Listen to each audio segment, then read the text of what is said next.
Today, we're going to talk about gains from trade. Why do nations trade? Are they forced to? Is it for some reason other than voluntary compliance? Are there always winners and losers? Or is it really possible to have a win-win situation?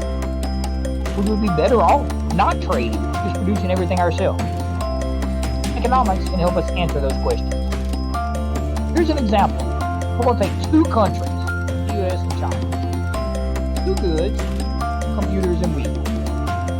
We're going to continue what we did with our production possibilities frontiers in one of our earlier videos. So we're going to say the USA has 50,000 hours available with 100 hours to make one computer, 10 hours to make 1 ton of wheat.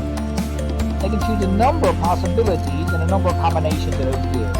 They can go from all computers and no wheat to all wheat and no computers, or anywhere in between. They end up with a production possibilities frontier that looks something like this.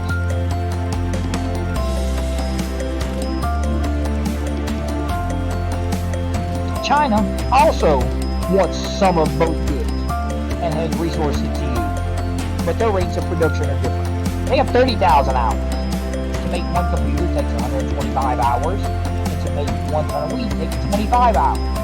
They get to choose among multiple alternatives, all computers and no wheat, all the way to all wheat and no computers. Their production possibilities frontier would look something a little different.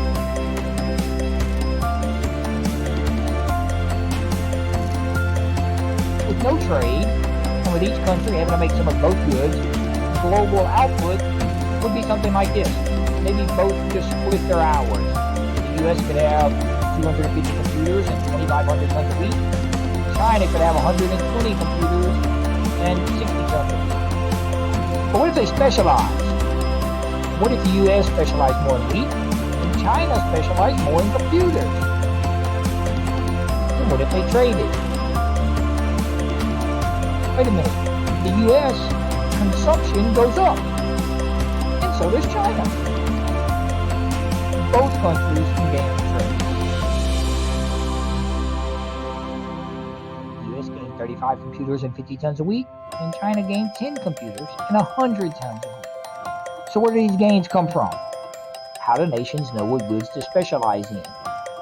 Again, it goes back to our earlier video about opportunity cost. Nations should specialize in the production of their goods where they have the lowest opportunity cost. Remember how we calculated that? The slope is the opportunity cost, the rise over the run. For the US, the cost of one computer is 10 tons of wheat, 5,000 divided by 500. And we can actually even flip that and take the inverse, and we can say the cost of wheat is 500 divided by 5,000, or 1/10 of a computer.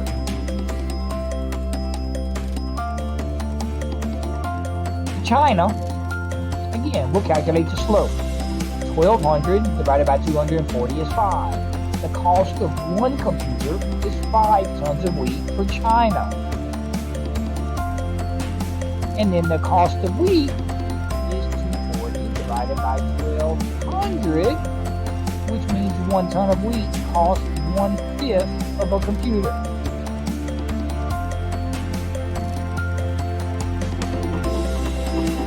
So, how do we know what to produce? Is it just who's better at producing? In our example, the USA can produce a computer in 100 hours, while it takes China 125. The USA produces wheat in 10 compared to 25. The USA is better at both. We say they have the absolute advantage.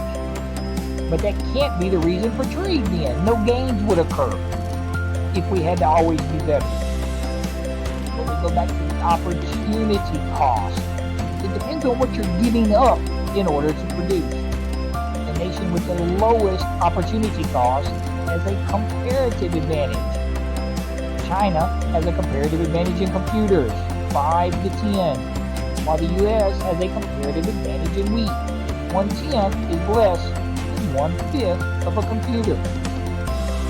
So when nations specialize in the goods where they have the comparative advantage, both countries gain.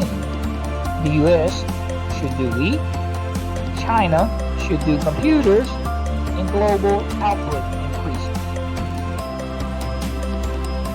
The entire economic pie for the world can grow. Instead of trying to be self-sufficient, countries that specialize allow everyone to gain more.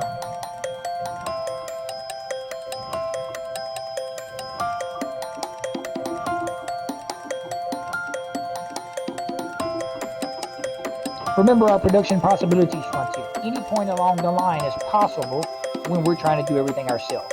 That's what we can produce. Remember, if it's under the line, like point F, it's possible but inefficient. We wouldn't want to produce there. And item G, the point outside the line, is not possible, but it is possible with trade. We actually are able to consume more than we're able to produce on our own. When countries specialize, they want to trade. They want to create those win-win opportunities. Trade's good, but not everyone benefits. In our example, we had two goods, computers and wheat. The U.S. specialized in wheat. And the computer makers, some of them lost their jobs. And in China, specializing in computers, all of their wheat farmers lost their jobs. So while some individuals are hurt, the overall nations still gain. So never forget, never question, trade's good, but it may not affect everyone's life.